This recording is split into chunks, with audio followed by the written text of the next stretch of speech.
Ready to take your coding skills to the next level? Udemy is the best place to learn new programming languages and frameworks. It's an online course marketplace with thousands of web development and data science courses, all taught by expert instructors. Get started now by clicking the link below this video. Hey guys, welcome to the interface and navigation tutorial for Blender. This is for absolute beginners. If you guys want to know how to navigate the viewport or how to navigate these menus and stuff like that, that's what this video here is for.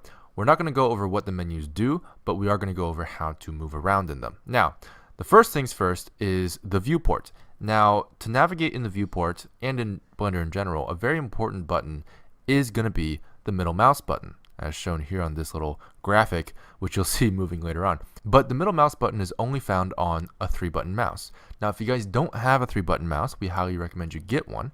However, there is a way to get around this requirement by using the emulate 3-button mouse setting. So I'm going to show you guys how to set that if you don't have a 3-button mouse. But if you do, go ahead and skip forward. So if you want to emulate a 3-button mouse, go ahead and go to File, and then go to User Preferences. Go to your input settings, and then make sure this option is checked, emulate 3-button mouse. Now once you have that checked, you should be able to use Alt and left click in place of your middle mouse button. So moving forward, I'm going to assume you have a middle mouse button, but every time I say middle mouse, if you don't have a middle mouse button, just simply know that you can hold Alt and left click to do the same thing. Now, here we go. So, how do you navigate into viewport with the middle mouse button?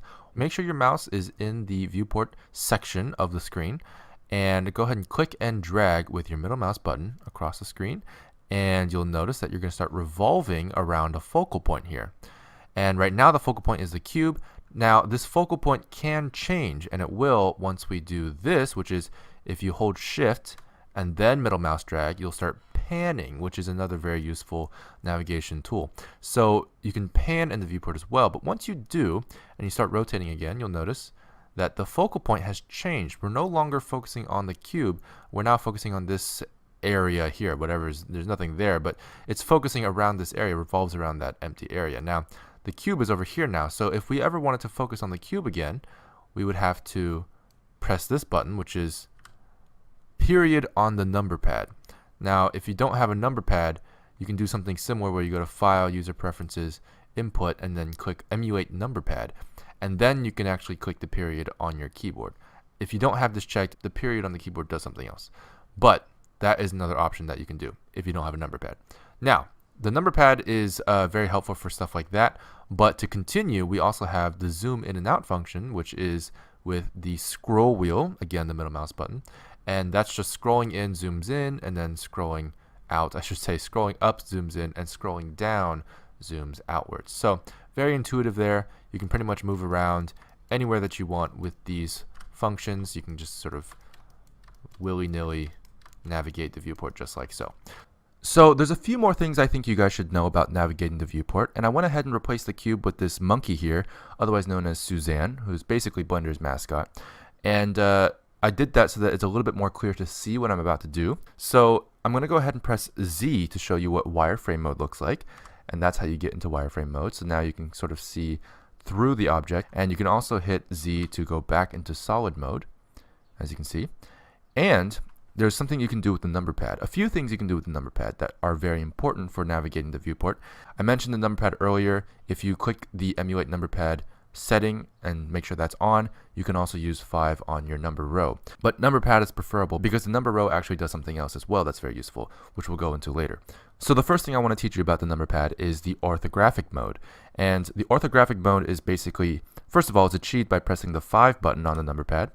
And what this does is this kind of flattens all the perspective that you may have had with the object and allows you to see something from essentially a 90-degree angle where everything is sort of perfect.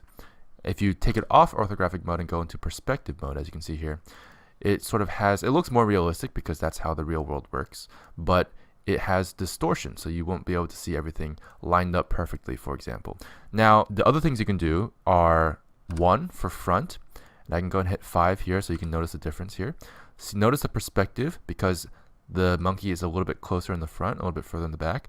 the distortion of the size of those vertices is there. If you don't want that distortion and you want to model a little bit more accurately, orthographic mode is your friend. You can also use 3 for the right side, and you can use Control 3 for the left side. You can also use Control 1 for the back side, by the way. And 7 is top, and obviously Control 7 is bottom. And 9, if you don't want to hit Control, actually switches for you to the opposite of whatever mode you're looking at right now. So I can go to front mode, press 9, and it goes to back mode. I can go to right mode, press 9, and it goes to left mode. So that's a very interesting thing that will be very helpful for navigating. Just so you guys know what the other buttons are for, 4, 8, 2, and 6 are used as navigational, rotational arrow keys, so to speak. So these will actually allow you to rotate around the viewport in a way very incrementally with the number pad. So that's a very helpful tool to have in your arsenal. And one more number on the number pad, which is 0, that brings you to your active camera. So you can switch between camera mode and viewport mode just like so, very simply. And whenever you're in the camera, by the way, you can actually just start navigating and it'll bring you out of the camera automatically. So that should feel very natural to you. And then let's go into the menus here. You may or may not see these two menus on the left and right actually. And if you don't, you might need to press T or N. Now T or N basically allow you to open up these two menus. T is the left side and N is the right side. I believe T is for toolbar and N is for properties. Don't ask me why, but that's what it's for. So those menus will have a couple other interesting context things here, so you can do that. You might want to double check what these tabs do as well. Go ahead and look through those. You can also hover your mouse over this and scroll down through these tabs if you want to do that. Now over here, same thing. There's a bit of a scroll necessary for this tab, so you're gonna use the scroll wheel for that, or you can click and drag the middle mouse button just like the viewport, and you can sort of scroll up and down that way. Same with these. So pretty self-explanatory. You can either scroll or click and drag with the middle mouse button. And yeah, that does a lot of navigation in Blender already. So very important to have a middle mouse button in my opinion. That's why I recommend that you get one. But again, there are options. So I hope you enjoyed this tutorial. It's a very basic overview for how to navigate the viewport and the interface in Blender.